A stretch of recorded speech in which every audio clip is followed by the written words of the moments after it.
The Nixon interview in '68, the Sunday before the election on Tuesday, was probably significant. He had declined to do interviews for the whole campaign for a program such as Meet the Press. They did some setup interviews of their own. They would pick the audience and they would tape it and offer it to local programs around the country. But he did not do any of the big national programs, and we had hounded him and urged and urged. And I remember a woman calling up, and I took the telephone call one time and just lambasting Meet the Press because we had not interviewed Nixon.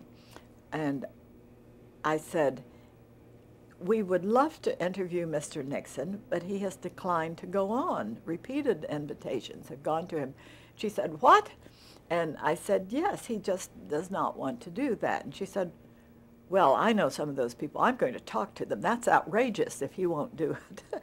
And they did decide, I don't think it had anything to do with this particular woman because this was probably a few weeks before, but finally, toward the end of the campaign, his Frank Shakespeare, who was his television advisor, decided he probably had made a mistake by not being available on some of these shows, and he agreed to do two. I think he did Face the Nation a week before the election and scheduled Meet the Press, which was the Sunday before, which was the choice time. He was going to be in California, and we had to go out there to do it, but we eagerly did that. And I remembered, well, there were a number of reporters who were going to be there. I don't know if we took any, but sometimes we would pay expenses for reporters to go.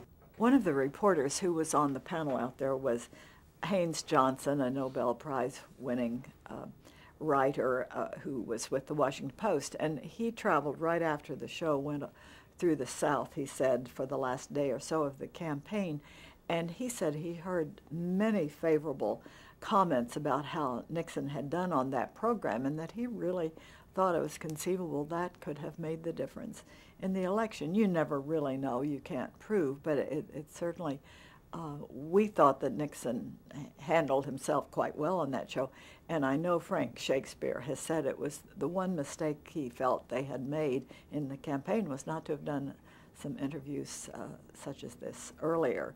I guess people did start to resent the contrived programs that they had been presenting as press interviews.